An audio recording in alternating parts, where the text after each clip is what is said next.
Deep within the human mind, beyond common logic and the visible laws of the material world, there lies a silent principle, an invisible current that shapes destiny, fortune, and abundance. This principle, known only to a few sages throughout history, is the core of the hidden creed of wealth. Prentice Mulford, one of the early visionaries of modern metaphysical thought, did not merely speak of money or possessions. He spoke of inner power, of the creative force of thought, of wealth as a reflection of a soul aligned with universal laws. This is not an ordinary book.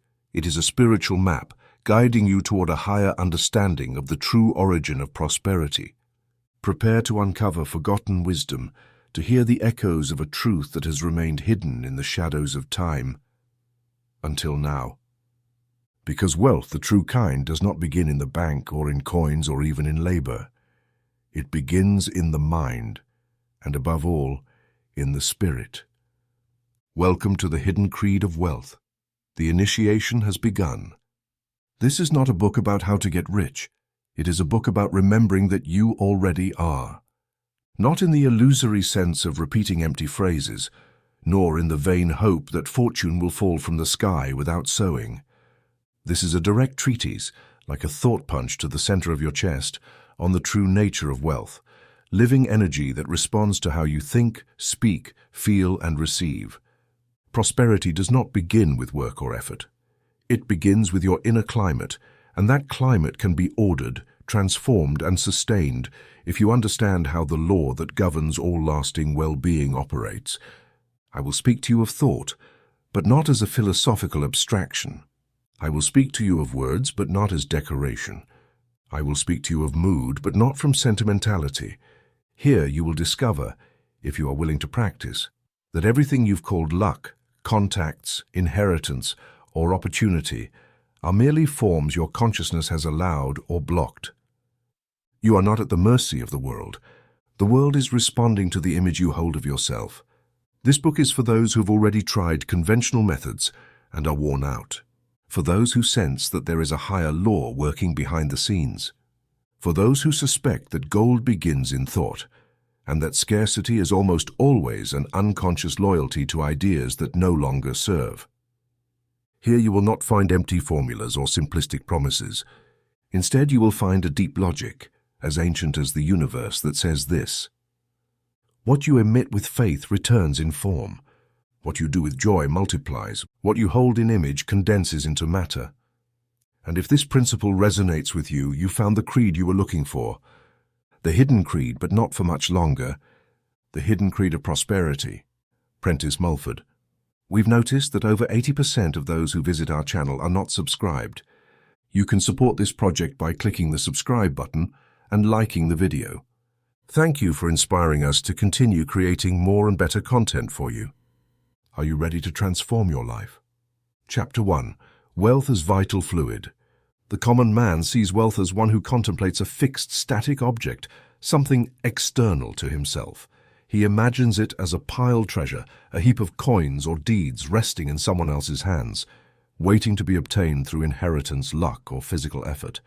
Such a conception is, without doubt, an illusion inherited from centuries in which thought was directed toward the visible, unaware that the visible is only a result, never a cause. Wealth, in its primary nature, is not a thing nor a sum of things, but a force. It is not a number on paper, but a current in the air, not an external structure, but an internal emanation. Whoever understands this has taken the first step toward its mastery.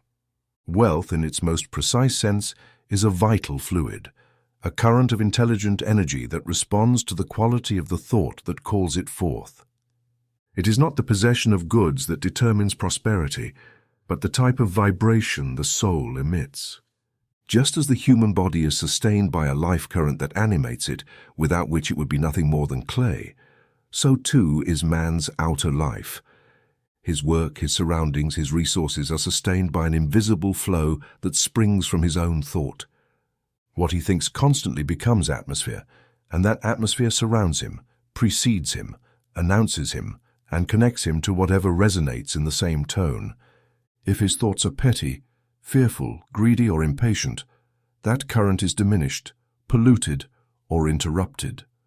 If instead his mind aligns with great ideas, generous thoughts, expansive images, and noble feelings, that same current is strengthened, ordered, purified, and begins to draw from the material plane the forms that reflect its invisible cause. This is the law. No man is rich in the profound sense of the word, that is, one who sustains a constant flow of well-being, provision, and harmony by mere accumulation, but by radiation. To accumulate is fear in disguise. The soul that fears loses because it closes the circuit of flow. To radiate is active faith. The soul that gives of itself not recklessly but with certainty becomes a source. Look at the sun. It does not save its light, it does not bargain its warmth. It does not choose whom to shine upon. It radiates, and because it does not withhold, it does not burn out. So too is the soul when it aligns with the principle of true wealth. When man stops thinking of possessing and begins to think of shaping a flow, he becomes a channel for the force that nourishes all. The most useful analogy I can offer the modern reader is that of magnetism. Every creature possesses a dose of this force, which is nothing but the vitality of movement. He who works with magnetic joy attracts clients, partners, and opportunities. He who thinks with magnetic nobility attracts solutions. He who rests with magnetic trust allows life to bring responses without anxiety. And all of this without violent effort, without outward struggle, without the contortions that society has glorified as success. It is harder to believe in the magnetism of calm than in the fruit of haste, but only one is sustainable. Haven't you noticed that certain men, without speaking, without asking, without even offering, somehow cause opportunities to draw near as if pulled by a mysterious force? That force is neither luck nor chance. It is a form of wealth emanated by the soul in a state of alignment.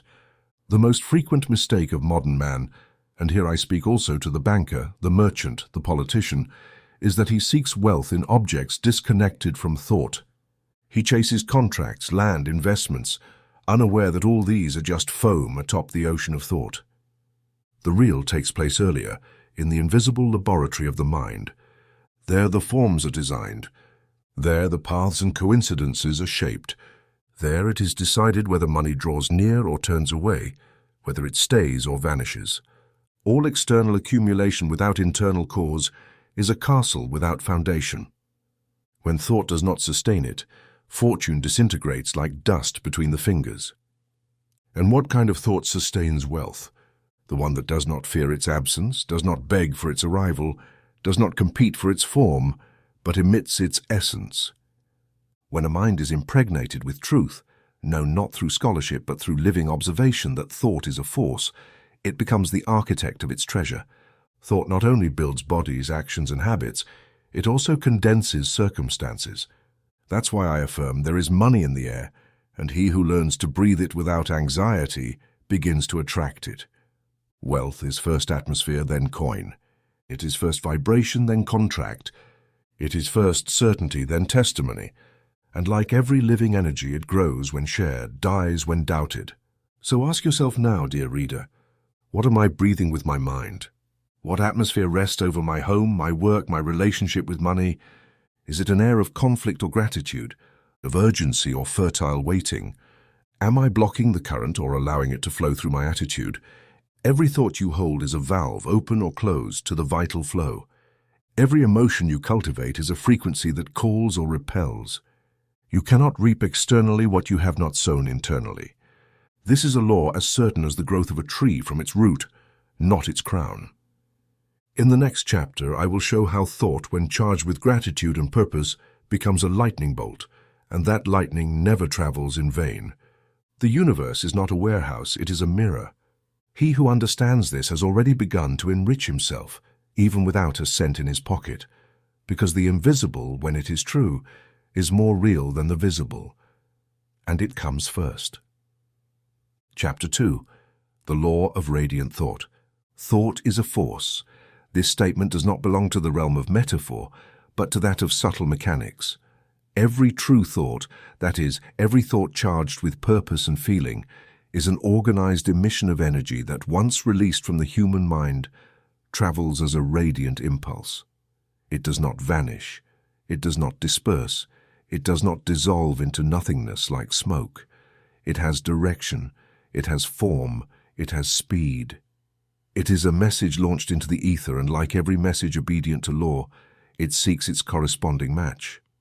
This is the law of radiant thought. What you emit with intention, faith, and gratitude returns to you in visible form, though with a transformed face.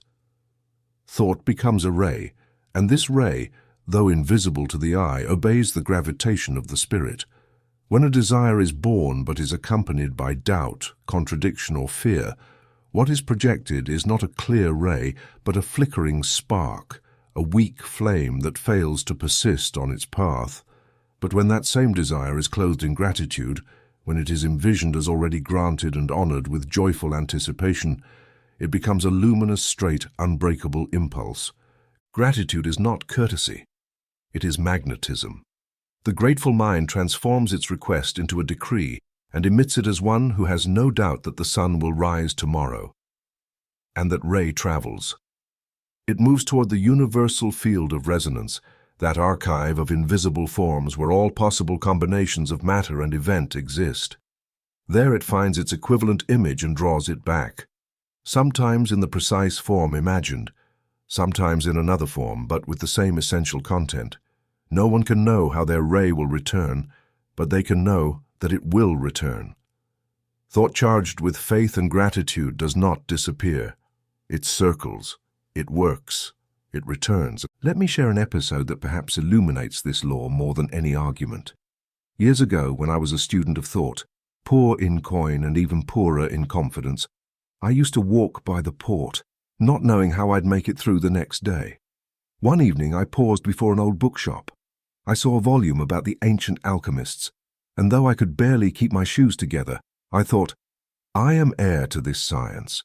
The wealth of the world is preparing to meet me. I said nothing more. I didn't plead. I didn't calculate. I simply let that phrase soak in a gratitude as real as if I had already received a secret inheritance. I walked on without looking back. 2 days later, I was invited to write a column for a local paper. Modest pay but steady. Coincidence? No. It was a result. The thought was a ray. Gratitude made it stable. The opportunity was its reflection. The common mistake of the aspirant is to think that the universe ignores their desires. But it is not the universe that fails to hear. It is man who fails to emit. Thinking alone is not enough. One must think according to law. Vague thoughts, lukewarm desires, pleas mixed with anxiety produce a weak, distorted emission. But radiant thought is thought that has been purified by gratitude. That is the kind of thought that, instead of asking, recognizes. It doesn't say, give me, but I know it is already on its way. It doesn't say, if only, but when it arrives, I will receive it in peace. This kind of thought creates not because it forces, but because it accepts it as already done. It is essential to understand that every mental emission has a vibratory field. Just as sound travels in waves, so does thought, though more subtly. The difference between an ordinary thought and a radiant one lies in the harmony of its frequency. Radiant thought vibrates in steady, confident, wide tones, and therefore finds echoes in steady, confident, and abundant circumstances. Weak, fearful, or contradictory thought vibrates in fragmented, chaotic tones, and thus summons the uncertain, the incomplete, the erratic. That's why many believe their thoughts hold no power. They do, but the ray was misfired or interrupted. So how does one train in the art of radiant thought? Not by accumulating knowledge, but through daily practice of concentration, selection, and gratitude. The mind must be treated as a fine instrument. It is tuned through conscious use, not excess theory. Upon waking, one should emit a firm, elevated, grateful thought. It doesn't matter whether there is an apparent reason for gratitude. What matters is the internal decision to recognize life as an ally. At midday, it's good to pause and re-emit that thought, like adjusting a compass. In the evening before sleep, it is crucial to review the thoughts that circulated during the day and select which one you want to travel through the night as the soul's envoy. Radiant thought acts like a sealed letter. It carries your vibrational signature, your energetic address, your symbolic message. And if you've emitted it with gratitude, the highest frequency of the embodied soul, then its return is inevitable. There is no need to repeat the request endlessly, like one knocking on a closed door. The law does not respond to volume, but to harmony. One who gives thanks before receiving has already passed the test of faith, and faith, as the operative force of thought, is the engine of invisible creation. In the next chapter, we will discuss serenity of character as the magnet that holds and organizes everything radiant thought has summoned. For attracting is one phase, but sustaining requires a deeper quality of the soul. Chapter 3. The magnet of a serene character. After understanding that thought, when pure and grateful, becomes a ray that travels and returns with its material equivalent, the next point is even more crucial. Who is the person capable of sustaining that current without disturbing it? What is the condition of the soul that receives without sabotaging? Here we enter the realm of character, not character forged by external habit or imposed morality, but character as a vibrational field. And within this field, nothing is as powerful, as magnetic, as fertile in attraction as serenity. Serenity is not indifference, nor absence of emotion, nor passivity. It is the state of the soul that has suspended premature judgment, mastered impatience, and learned to trust the deep movement of invisible forces. It is active silence, operative stillness, a firm center in the midst of the whirlwind. And in this center, when real, not feigned, there arises a magnetism so potent that people, ideas, and circumstances begin to gravitate around the individual like obedient particles around a nucleus of order. To understand this principle, one need only observe how the world reacts to different temperaments. The agitated man, even if he is right, repels. The irritable man, even if he has knowledge, isolates. The anxious man, even if he has resources, scatters them. But the serene man, even if poor, even if he has not spoken a single word, provokes respect, attention, and offerings in others, not because he imposes, but because he radiates. His field is clean, his vibration is harmonic, his atmosphere calms troubled minds and causes doors to open without him needing to touch them. During my stay in the forests of Humboldt, where I spent a year in voluntary solitude, I observed how animals, who do not reason like man but feel more accurately, approached easily those who neither feared them nor desired to trap them. A deer would appear within steps of a woodsman who had no thought of hunting it. A dove would linger longer on a branch when watched by someone without hunger or haste. This law is analogous in human affairs. The customer approaches the serene merchant not because he offers more, but because he does not demand. The partner connects with the calm investor not because of greater capital, but because there is no projection of desperation. Useful ideas visit the mind of the Creator, who has made room in his soul by quieting urgency. There is no true creation without serenity, because urgency closes the gate to the flow. Serene character, then, is a form of vibrational authority. It does not shout, does not argue, does not rush, does not interrupt the law with willfulness. It remains faithful to its center, and from there it operates. It is like a mountain that does not move to attract clouds, but still attracts them, or like a lake that reflects only when the wind has ceased. This kind of personality does not need to demonstrate or explain, for its mere presence is a tacit decree. It radiates order, and all that is useful responds. It must be noted here that serenity is not obtained by decree or intention alone. It requires practice. It is an art cultivated as one cultivates a garden, removing the weeds of doubt, watering trust, pruning disordered passions, and letting the light of elevated thought illuminate and shape it. One must observe one's own small reactions. Are you agitated by delay, offended by the opinion of others, desperate over postponed results? Each of these reactions is a leak of magnetism. Every time you lose serenity, your field fractures, and the thought you emitted, no matter how noble, loses its anchor for materialization. It is not enough to think well. One must sustain the field that allows the thought to descend. Serenity is that field. Whoever understands this will stop thinking of fortune as something to be chased, and will begin to see themselves as a pole that attracts it.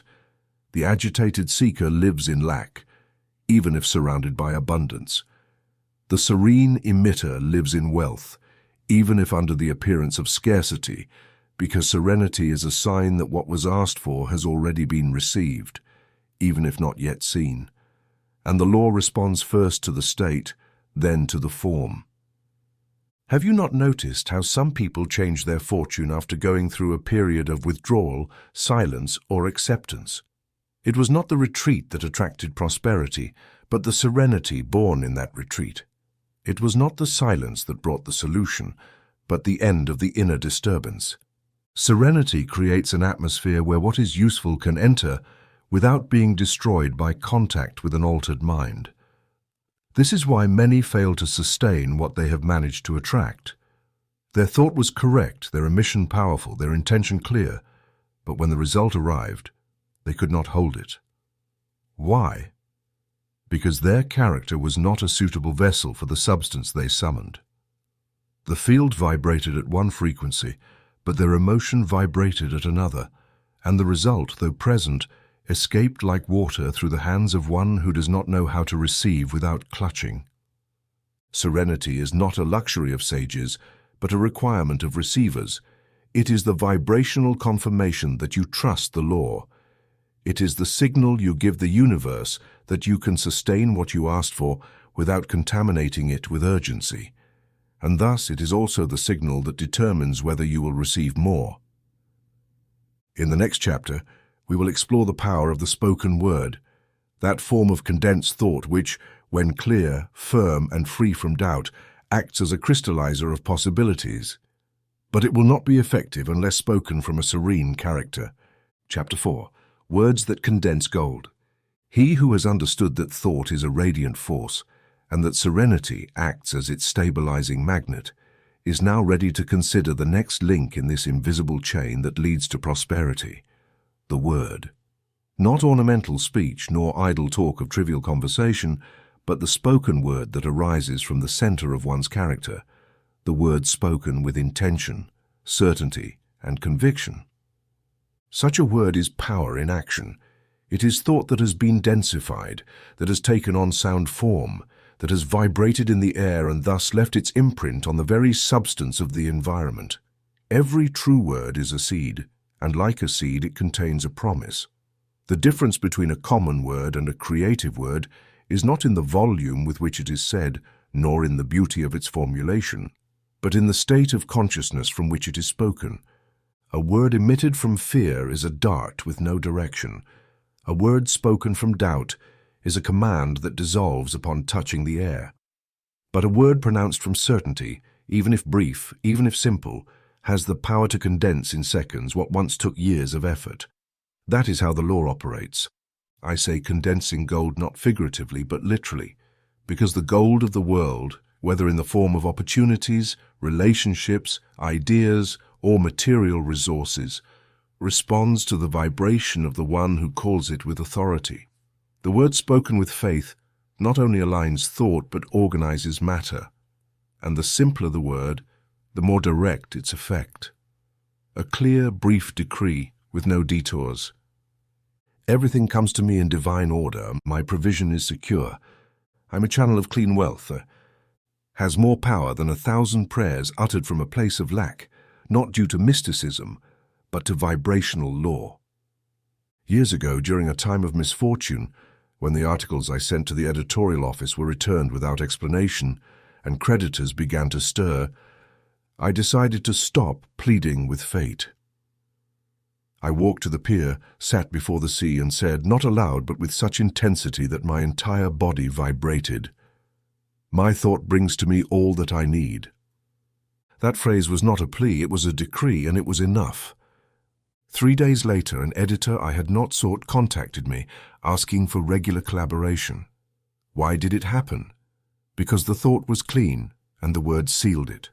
The word acted as a catalyst, a crystallization point, and gold, understood as the visible form of ordered energy, responded. It is necessary to caution the reader not to take this principle as a mechanical formula. It is not about repeating words like incantations, but understanding that the word is a living instrument that only works when the mind that speaks it has been purged of contradiction. If the decree is made with fear, it loses its edge. If it's spoken with tense expectation, it turns to mud instead of becoming an arrow. But if spoken from the depths of a serene character, then there is no substance in the world that will not yield to its form. The word then becomes a legitimate command, not a decorated plea. Imagine a blacksmith forging a blade. He doesn't throw iron into the fire without intention. He doesn't strike it without rhythm, nor cool it without measure. In the same way, the word must be forged with precision. It is thought, it is felt, it is directed, and only then is it spoken. Words spoken without alignment are not creative. They are noise. But the word spoken from the unity of thought, feeling, and intention becomes action. It creates, organizes, calls forth the invisible, and gives it shape. That is why I recommend the reader choose a few phrases, but charge them with life. Don't collect decrees. Choose one. Repeat it with awareness. Feel it until its vibration replaces that of fear, and then release it. Let it work in the ether like a seed cast into fertile soil. Don't dig it up. Don't chase it. Trust its return, because every true word spoken in the right state returns in form, though not always in the expected disguise. Many readers have asked me, is it necessary to speak words aloud? No, if the intention is full. But it can help when the soul still needs to hear what it believes. The spoken word enters through the ear and reinforces the internal image. It serves as a reminder, a hammer that shapes belief. But what matters is not the volume, but the vibration that animates it. The one who desires wealth must therefore speak as the wealthy, not with arrogance but with certainty. It's not about flaunting, but declaring, not about convincing others, but affirming oneself. Because the world does not respond to what you say, but to what you sustain. And if what you sustain has been sealed with a firm word, then all of creation begins to move to prove you right. The reader who practices this art will eventually see how their environment begins to reflect their declarations, not as a miracle, but as consequence, not as luck, but as return. In the next chapter, we will speak of a less visible but equally crucial aspect, mood as a silent offering. For just as the word condenses, the inner state sustains. Chapter 5. The Tithe of Mood. Much has been said about the tithe as a material contribution in churches, societies, and charitable treatises. It is insisted that a portion of what one possesses must be returned as a sign of gratitude or a covenant with the divine. But I have observed and affirm with the certainty of one who has seen this law in action as many times as the sun has risen, that the most powerful tithe is not the one given in the form of money, but the one delivered as a state of mind. This is the true hidden tithe, the one not recorded in books, but which keeps the circuit of living abundance open. Giving from elevated emotion is more effective than giving from a bank account. Giving courtesy, encouragement, respect, patience, not from obligation but from genuine vibration, is what allows the current of prosperity not only to flow, but to do so without interruption. Because what you do emotionally, what you sow as atmosphere, what you exhale as vibration, is what prepares the air that your results will later breathe. The mood is not private. It is contagious. It is atmosphere. It is a wordless message that reaches farther than any ostentatious charity. The practical reader might ask, and how does that turn into concrete wealth? I will answer without allegory. The person who enters their daily work with an attitude of active serenity, with a cordial disposition toward others, with a will to contribute, even if it only appears as a smile or respectful attitude, is already giving. And by giving without demand, without expecting immediate return, they keep their magnetic field active. Others, clients, partners, friends, even strangers, feel it even if they don't name it. And that state they radiate inevitably returns in the form of opportunities that arise without being sought, recommendations they never asked for, income arriving through channels logic wouldn't have predicted. During a time when I worked as a proofreader for a newspaper, my means were scarce and my clothes showed it. I couldn't compete with others in appearance or contacts, but I resolved to give each day the best my mood could offer. Kindness without civility, calm without coldness, attention without hidden interest. There was no need for self-promotion. After a few weeks, an editor recommended me for a higher position. What did I give to deserve it? Not money, not favors. I gave mood, and that was enough. It is important to point out that this type of emotional tithe cannot be faked. Those who feign courtesy out of convenience or simulate enthusiasm as a strategy may achieve brief advances, but the circuit does not sustain because the law does not respond to the gesture, but to the vibration that supports it. Intention is what determines the value of what will be. A kind word spoken from resentment has no power. A favor done with grudges is poison in disguise. But a minimal gesture, a look of approval, a sincere compliment, a patient silence can act as an invisible multiplier if it comes from a genuine state of expansion. This principle is directly related to the law of return. Everything emitted from a high emotional center returns, not because the universe is sentimental, but because every frequency seeks its equal. If your mood is distrustful, you will attract circumstances that confirm it. If it is generous, you will attract channels that respond to it. This is not about morality. It is about magnetism. It is not virtue that produces return, but vibration. And vibration depends on mood more than on any verbal declaration. I have heard many say, "I have decreed correctly, I have thought positively, and yet nothing changes." And when I observe them, I notice that their gestures, tones, and ways of being in the world are impregnated with internal struggle, persistent doubt, silent complaint. In other words, they have not given their emotional tithe. They have wanted to receive without offering vibration. They have wanted gold without emitting light. And that is not possible. The law demands that you give first, not to test you, but because giving creates the channel through which what is yours can arrive. Without a channel, water does not flow. I do not propose here that one should force joy when it is not felt, but I do affirm that one can raise their mood each day just a little and offer the world at least one expression not tinged by their own discomfort. And that is enough. The emotional tithe is not measured by quantity but by intention. A true spark can ignite a great fire. The essential thing is that it is authentic. From today, the reader can practice this art without external resources. No capital, connections, or titles are needed. Only the decision to offer the world the best of their inner tone, and with that, they will be nurturing their own field of future abundance. This is not about submitting to rigid morality, but about operating a living law, because what you give in emotion returns in form, what you sow in mood blooms in circumstance, and what you withhold stagnates. In the next chapter, we will delve into an even more powerful tool, imagination. We will see how mental dramas, when repeated with clarity and purpose, become invisible maps that reality sets out to follow. Chapter 6. Imagination as Treasury. Imagination is not fantasy, nor is it a luxury of artists or an escape for dreamers. It is truly the invisible organ through which man visualizes what will later materialize as experience. It is the workshop of the spirit, an invisible ark, the cornerstone of every building that aspires to be born in the concrete. Everything that exists was first imagined, and everything that does not yet exist awaits being imagined with enough strength, clarity, and persistence to be allowed to come into being.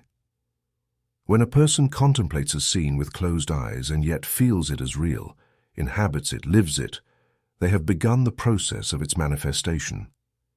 Imagination, in this sense, is the blueprint on which what will later descend to earth is first built. The one who does not imagine does not build, and the one who imagines without faith builds castles of smoke that dissolve at the first breath of the outside world. True imagination is not a fleeting illusion, but an internal state sustained with will, attention, and feeling. It is the first act of legitimate possession. All lasting wealth is born from a firm mental image, but it is not enough to see it once. It must be repeated, felt, and turned into an inner climate. Just as the farmer prepares the soil, deposits the seed, and then nurtures its growth with light and water, so must a person prepare their mind, deposit the desired image there, and then sustain it with repetition and faith. I call these mental dramas, inner scenes in which one acts, feels, and lives as if what is desired were already present. It is not about imagining the future, but about inhabiting the now as if the desire had already been granted. I have practiced this art for years and can testify to its effectiveness. When I lacked everything, shelter, food, reputation, I imagined myself writing from my own cabin, with free time, with grateful readers. Not as a consoling fantasy, but as an inner reality. Every night before sleep, I would walk through that scene in detail. The table, the pen, the silence. Every morning upon waking, I revisited it for a few minutes. There was no anxiety because in my inner world, I already lived what the outside world had yet to show. After a while, without forcing or seeking, circumstances began to rearrange. First timidly, then with surprising precision. The image had prepared the ground. This principle is law. The mind that sees with faith orders the outer world to align with its vision. But if the image is unstable, if one day it is visualized and the next denied, if one imagines with desire but lives with complaint, then the building collapses before it consolidates. The inner treasury is not a place of passing, but of constant deposit. What is stored there must be guarded with loving vigilance. I suggest the reader choose a single scene of prosperity, not 10, not one for every desire, but one that fully represents it. It can be a simple image, you signing a fair agreement, walking through your dream home, receiving a letter confirming provision. The details do not matter as much as the emotional charge it carries. Once chosen, it should be repeated every day, preferably in moments of greatest receptivity, before sleeping and upon waking. During that scene, you must feel inside it, not as a spectator, but as the protagonist. Observe the colors, sounds, gestures, and above all feel excited as one who already possesses it. Because the body cannot distinguish between what is intensely imagined and what is experienced through the senses, and if the body believes it, the world prepares. Some may say, but this is self-deception. I respond, haven't you already deceived yourself for years with images of failure? Haven't you imagined the worst so many times that the worst eventually came? Imagination always operates. The question is, do you let it run without guidance, or do you turn it into a conscious tool? Because the one who imagines unknowingly sows without control, but the one who imagines with intention harvests according to law. Imagination is a treasury because it stores the invisible forms of your future. What you keep there with persistence, life considers a decree, and when the time is right, it delivers it effortlessly. Therefore, do not underestimate your daily minutes of visualization. They are more valuable than hours of work without direction. The one who works without imagining pushes without a course. The one who imagines clearly has already traveled half the way. It is worth adding a warning here. Do not contaminate your treasury with foreign images that contradict your vision. If you hear voices of scarcity, if you see faces of defeat, if you accept disguised dissent as advice, you will be allowing others to write in your inner book. And then the image distorts, and the result is delayed. Be a jealous guardian of your mental treasure. Do not let in what you would not want to see realized. In summary, imagine with detail, feel it as true, repeat without forcing, and protect your image as one protects a sacred seed. It knows how to grow. The only thing it needs is that you do not uproot it with doubt. In the next chapter, We will explore mental associations as a bridge to visible harvest, because every relationship begins in the invisible, and prosperity never travels alone. It always arrives through others. Chapter 7. Mental Associations and Visible Harvest. Money does not move alone. Opportunity is not born in a vacuum. Abundance does not fall from the sky without connection. It always arrives through someone, a mind connected to yours, a human channel, visible or unexpected, that responds to the vibration you yourself have emitted. That is why no truly prosperous person is alone, nor can they remain isolated for long. Wealth, like the thought that generates it, moves by affinity, and all affinity is vibrational before it is verbal, mental before material, energetic before contactual. Before you meet a partner, a beneficial friendship, a support network, or a loyal client, you have already met their vibration. And if you haven't met it, the bond will either not form or will be erratic and brief. This is a law as precise as that of celestial bodies. We always attract, without exception, that which is in vibrational correspondence with us. This is neither poetry nor wishful thinking. It is the subtle architecture of the universe. Every friendly or business connection, every person who enters your life with the capacity to multiply your good, responds to an internal image you have consciously or unconsciously held regarding others. If your habitual thought toward others is tinged with suspicion, judgment, comparison, or disdain, then you are closing the doors to any fruitful association. No one prospers while seeing their neighbor as a competitor or threat. You cannot attract channels of provision while feeding thoughts of separation or domination. But if you begin to imagine the other as an extension of your prosperity, if you see them as an invisible cooperator, if you hold the thought that they can be a channel for your good, then your field begins to fill with people who bring precisely that, good. More than once I have noticed that when I begin to think with sincere appreciation toward a colleague, without intent to extract anything, their attitude changes, their treatment improves, and their collaboration becomes spontaneous. This happens without the need for words. It is as if they perceive from another plane that the atmosphere between us has been purified. I call this mental association, and every mental association precedes in its time a visible harvest. The income network is not a material fabric. It is a web of harmonious thoughts which, when connected, allow forms to travel through them without friction.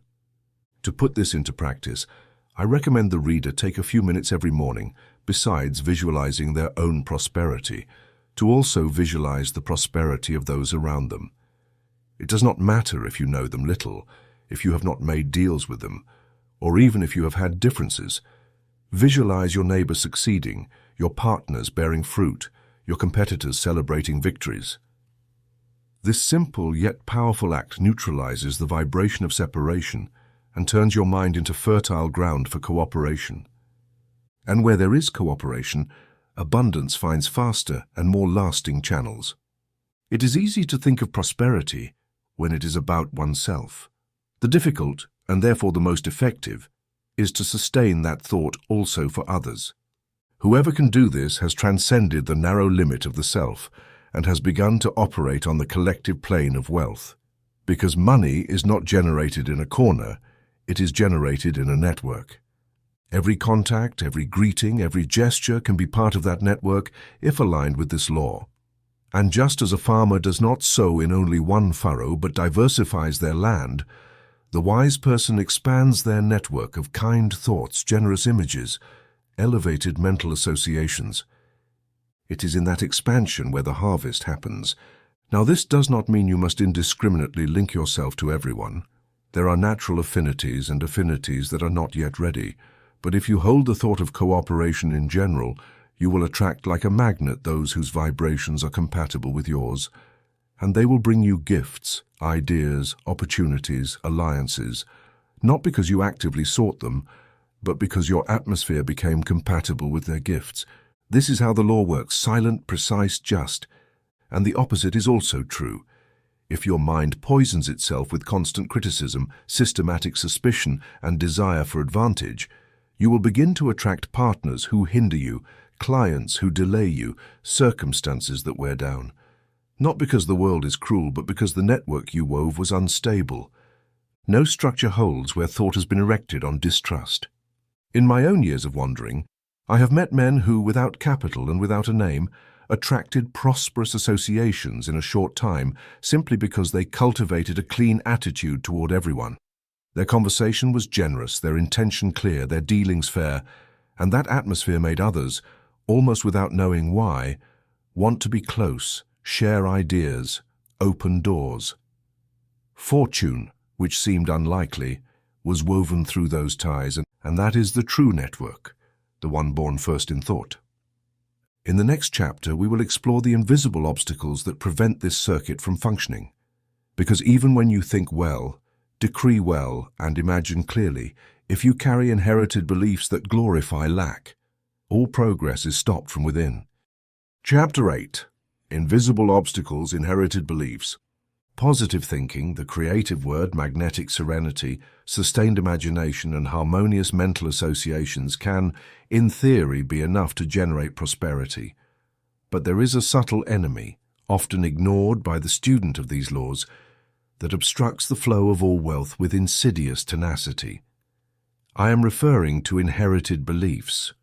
Not the beliefs chosen by conscious will, but those absorbed without critique, received as truths through mere repetition, implanted in the subconscious of the mind from early childhood. These are unexamined ideas that lie dormant in the depths of being, but govern one's actions with the weight of a silent decree.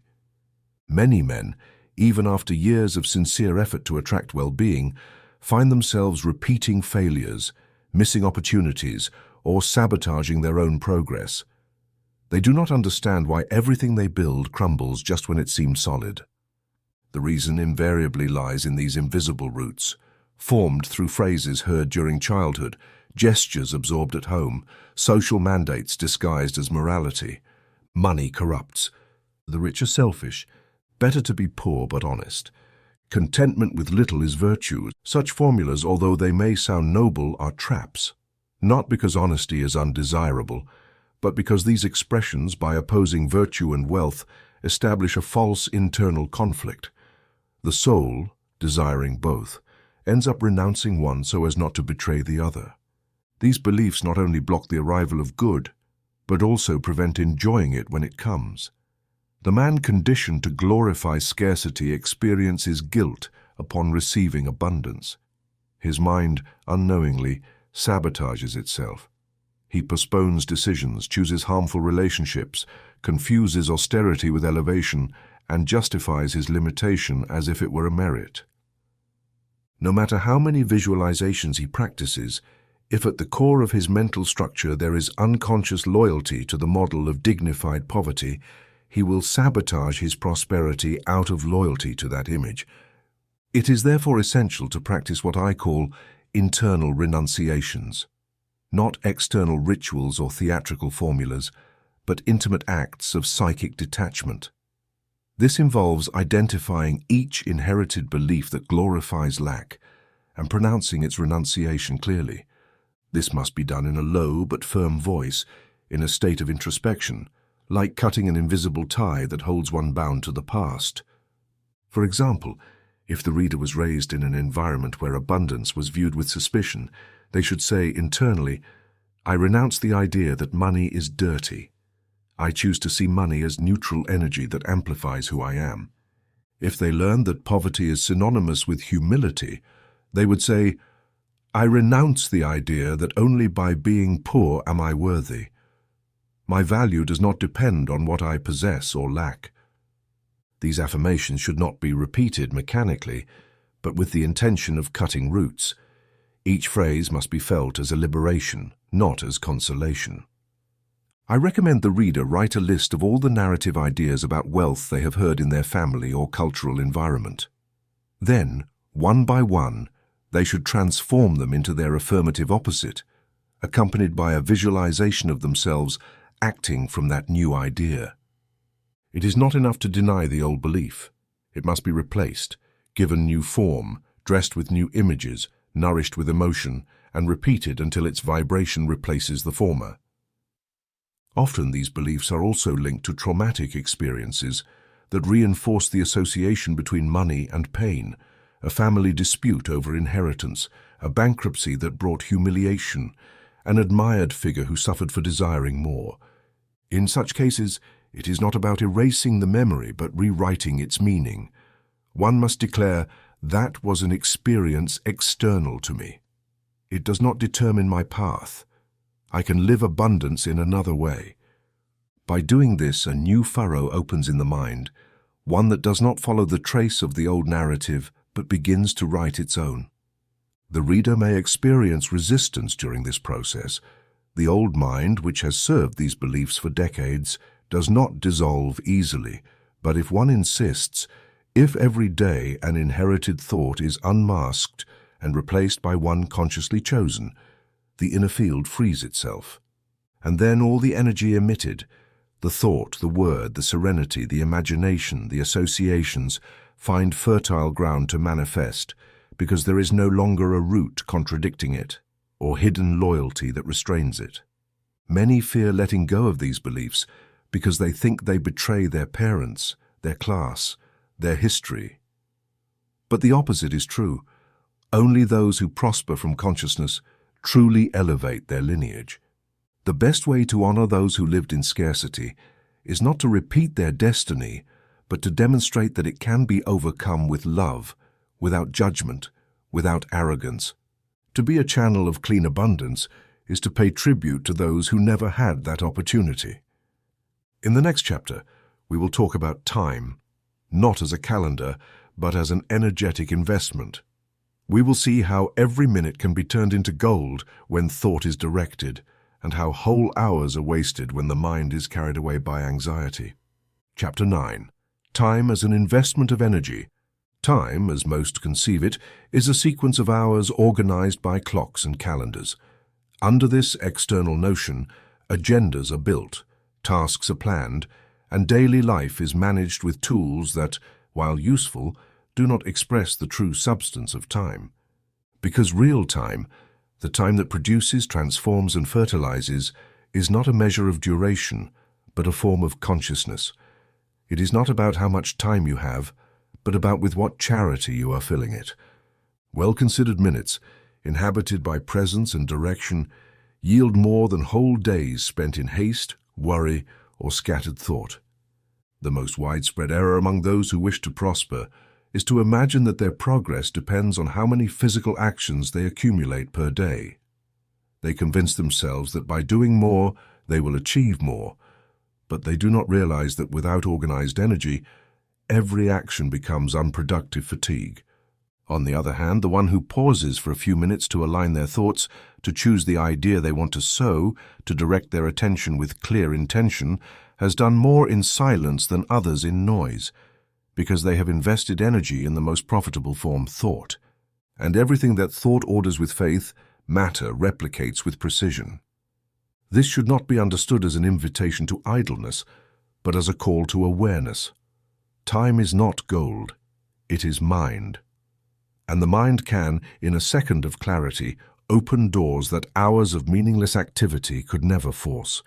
Each morning upon waking, you hold an initial investment, your first thought. What you think in those first minutes will be the energetic capital that irrigates the rest of the day. If it is an idea of urgency, fear, or scarcity, then you will be placing your energy in an account that only pays the interest of dullness. But if your first thought is an affirmation of order, gratitude, or certainty, you will have oriented your entire field toward harvest. It is useful here to replace the notion of time management, a popular but misleading term, with that of consciousness investment. Because no one manages time, what is managed is the use the mind makes within it. And that use does not depend on the clock, but on the quality of the thought maintained. There are those who, in 5 minutes of true attention, resolve a dilemma that weighed on them for years, and there are those who, with the entire day available, produce nothing but mental fatigue. The difference? In one, thought was aligned, in the other it was scattered. During my time as a correspondent in mining camps, I often observed men digging aimlessly for 12 hours, convinced the earth would yield to their brute force. They rarely found gold. By contrast, those who took time beforehand to observe the terrain, read the signs in the soil, study the incline of the veins, usually found much in less time. The same happens with thought. The one who ends the day without direction only finds fatigue. The one who observes first, who thinks before acting, who aligns their mind with their desire, harvests with less effort. One of the most powerful practices the reader can adopt from today is to dedicate at least 3 daily pauses, however brief, to stop and observe what kind of thought they have been investing in. This is not about judgment but choice, because every thought is either an expense or an investment. If it is negative, reactive, repetitive, or automatic, it is an expense. If it is creative, conscious, expansive, or noble, it is an investment. And just like with money, those who invest well over time reap fruits that seem miraculous to the eyes of those who merely spend. I also suggest that at the end of the day, one should recap, not actions performed, but thoughts sustained. How much time did you spend imagining what you desire? How much worrying about what you fear? How many minutes did you give to criticism or judgment? And how many did you offer to the contemplation of what elevates you? These questions are worth more than any agenda because they measure the true use of time, the internal use. Those who wish to attract wealth must therefore become investors of thought. They must learn to place their attention, the most powerful currency of their soul, on ideas that generate return. It is not enough to act. One must think in a straight line, maintain the course, clear distraction. And this is only achieved with conscious pauses, with moments of inner retreat that allow for choice. Each of those moments is like an invisible deposit in the abundance account. Some have asked me, what do I do with the hours I must dedicate to work I do not love, to repetitive tasks, to mandatory responsibilities? My answer is clear. Change the thought, not the task. You can transform any moment into an investment if you fill it with an attitude of service, gratitude, or purpose. A noble thought can inhabit even the simplest act, and then time, though it may seem routine, becomes fertile ground. In the next chapter, we will talk about a deep principle that seals this circuit of prosperity, the art of giving from the spirit. We will see how selfless acts, when born from the right state, open unexpected paths where wealth returns multiplied. Chapter 10. The Spiritual Circulation, Giving to Multiply. Nothing is more misunderstood by the modern mind than the act of giving. It is associated with loss, sacrifice, and moral obligation. Rarely is it conceived as what it truly is, an energetic operation that, when born from a high inner state and not from a self-interested strategy, becomes a natural multiplier of all good.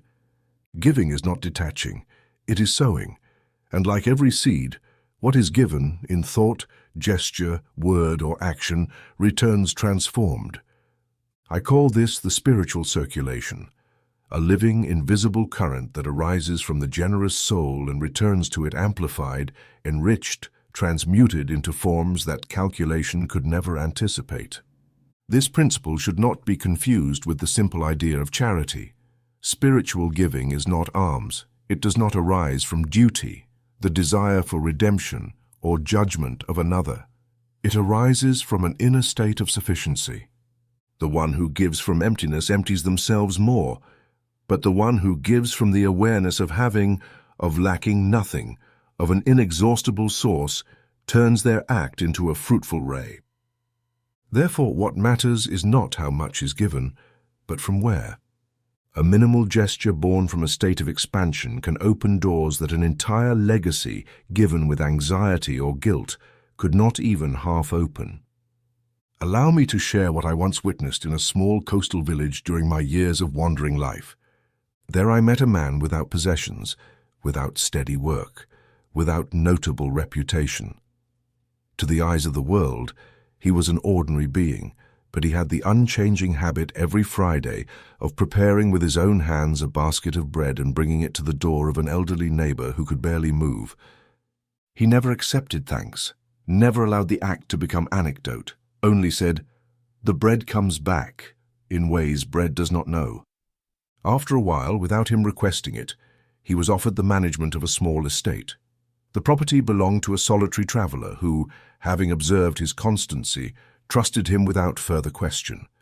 Since then his life changed, not because of the bread, but because of the frequency from which he gave it. This principle also acts on less visible planes.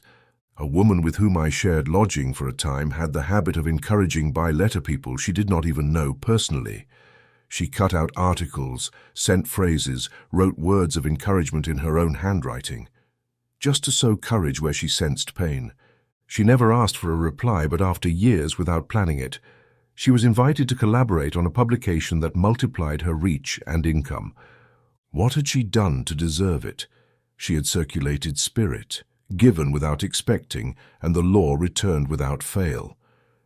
Many resist this principle because they fear losing the little they have. They think it reckless to give without guarantee, but forget that by holding back, they close the circuit. The energy of life does not stagnate. It either circulates or dissipates. He who keeps everything for himself becomes a dead well.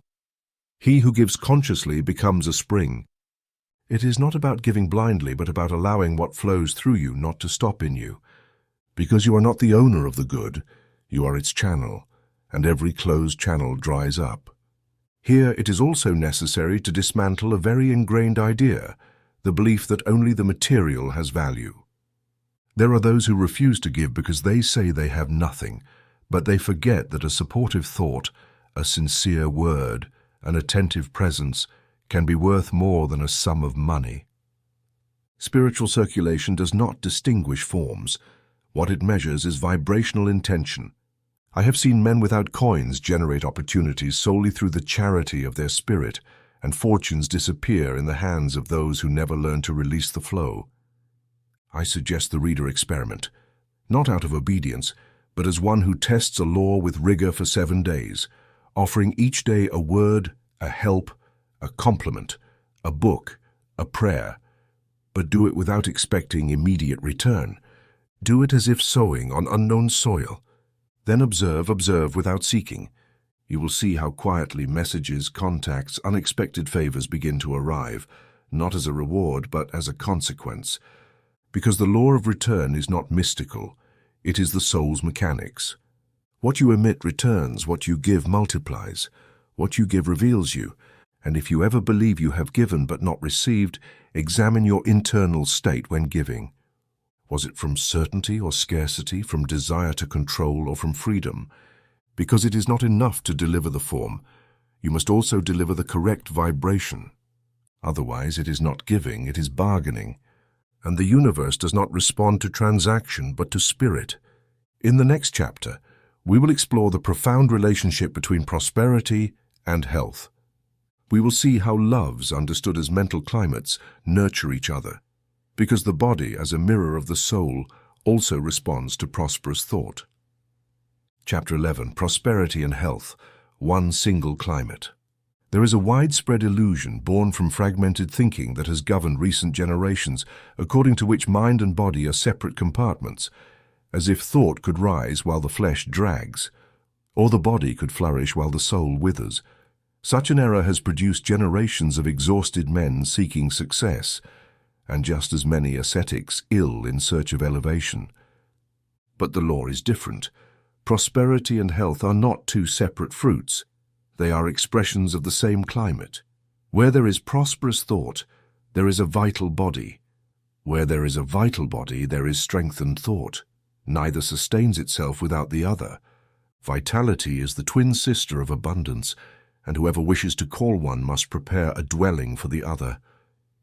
I've observed in my experience and that of others that when a person begins to think in terms of prosperity, that is, in terms of growth, expansion, joy, and flow, their body responds as one who has received a wake-up signal. They rise with more energy, their movements become firmer, digestion improves, their nerves calm, not by magic, but because the contracting thought has ceased, because every cell of the body listens to what the mind says, not with words, but with direction. And if the mind says, I lack, I am in danger, I am limited, the body responds with fatigue, tension, inflammation, imbalance. But if the mind says, I am in circulation, I am creating, I am full, the body reorganizes its energy to reflect that command. That is why mental hygiene is the first medicine of the body. No diet, rest, or ointment can replace the benefit of a thought sustained in harmony. You can eat well, exercise, take remedies, but if your mind is a wilderness of scarcity, your body will suffer. Because the body is like an instrument that vibrates with the music of thought. And if the melody is fear, the sound will be broken. On the other hand, if the thought is prosperous, if it contemplates possibilities, if it gives thanks, if it visualizes with joy, then the body aligns, finds tone, becomes more capable of sustaining the forms that will come. For a long season when my spirit sank for reasons not relevant here, I began to notice that my body also slowed. I slept more, ate without appetite, became clumsy walking. It was not a concrete illness, it was an internal atmosphere. The climate I myself generated with thoughts of doubt began to translate into symptoms. But when I decided to return to my practices, visualization, affirmations, pauses of gratitude, mental order, without any medicine, my energy returned. Because the body does not wait for drugs, it waits for direction. And direction is always mental. Now, the relationship also operates in reverse. When the body strengthens, whether by proper nutrition, rest, exposure to sun, or movement, the mind clears, thought rises, and confidence settles effortlessly. This is not about worshipping the body, but respecting the instrument. The soul does not inhabit a body by mistake, but on purpose. And if that body is neglected, then all spiritual practice loses strength. Prosperous thought requires a willing body, not because matter is superior, but because it is the vessel into which the wine of the Spirit is poured. It is common for a person who desires to prosper to neglect their body in the name of their quest. They immerse themselves in reading, calculations, attempts at manifestation, while sleeping little, breathing poorly, chewing hastily, or moving sluggishly. They do not realize that just as a farmer cares for the soil before sowing, so the soul must care for its body before issuing thought. Because every mental image needs a field in which to incarnate, and if that field is withered, the seed does not flourish. I advise the reader then that part of their prosperity practice includes concrete acts of bodily vitalization, not as an aesthetic duty, but as an act of coherence. A mindful walk, deep breathing at dawn, less reactive eating, honest rest. All these are part of the invisible rite that prepares the arrival of good. The body is not a hindrance, it is a witness, and if treated as such, it becomes an ally. The key is to achieve one single climate in which body and mind, emotion and form, thought and blood breathe the same air. A climate of expansion, order, gratitude. Perfection is not required, but integration. It is not about bodily fanaticism nor mental idealism, but about achieving a state where what is thought is reflected in what is felt, and what is felt is expressed in what is done. Prosperity, when real, does not exhaust, it strengthens. It does not tense, it relaxes. It does not fragment, it makes whole. And the body is the first field where this can be observed. If the body is in struggle, exhaustion, noise, it is a sign that thought has not yet entered order. But if the body lightens, moves with joy, and sustains itself effortlessly, then you can be sure wealth has already begun its descent. In the next chapter, we will take all these principles into daily practice through a program that requires nothing but discipline, attention, and will. The Journal of the New Inner Rich. Chapter 12, Creed in Action, Journal of the New Inner Rich. Any philosophy that does not become embodied in action is a sterile ornament of the intellect.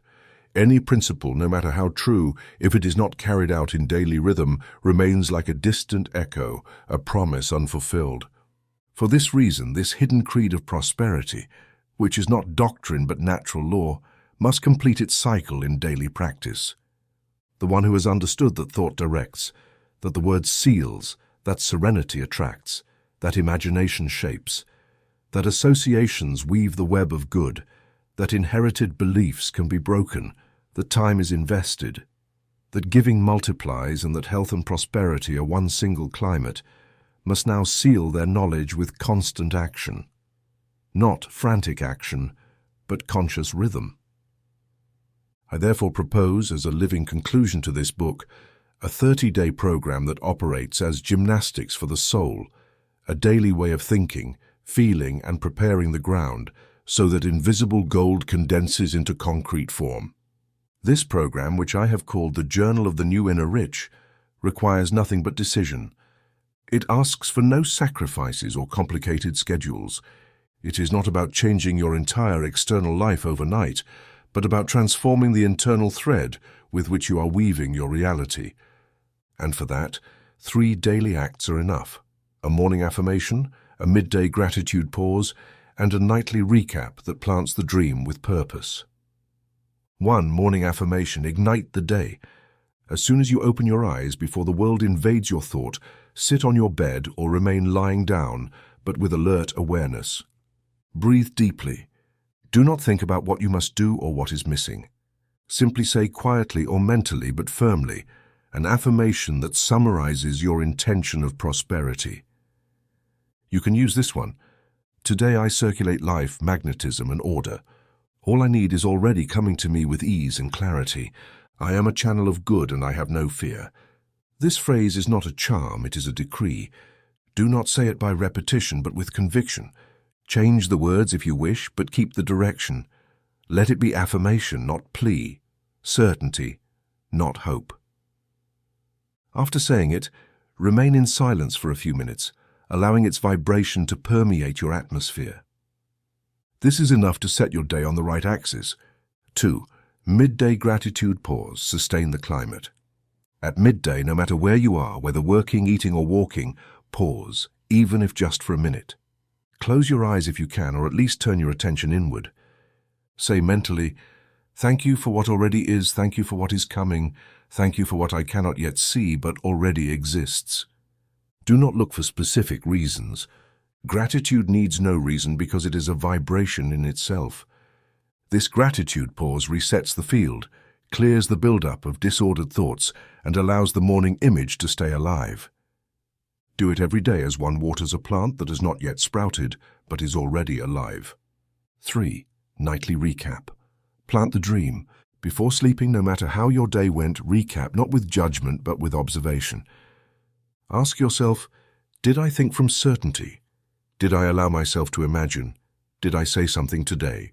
Did I honor my body? Then choose a single thought you want to plant in your mind during sleep. It may be an image of success, a scene of provision, a phrase of power. Hold it for a few minutes as one who caresses it with the mind. Do not fall asleep without planting. Sleep is fertile ground. What enters it as the last image is recorded in the deepest layers of the soul. This program does not require rigid discipline, but loving consistency. Do not expect changes by the second day. Do not measure results anxiously. Practice as one tunes an instrument, not as one demands a prize. If you keep this rhythm for 30 days, you will not only notice changes externally, but also experience a new relationship with your own energy. You will become more attentive, more receptive, more magnetic, because this is not about controlling life, but organizing the consciousness from which life manifests. During these 30 days, you can keep a small notebook if you wish to briefly note your affirmations, impressions, and small signs, not as a journal of complaints, but as a logbook of the new journey. You will see upon rereading how the invisible becomes visible and how what seemed like magic was only applied law.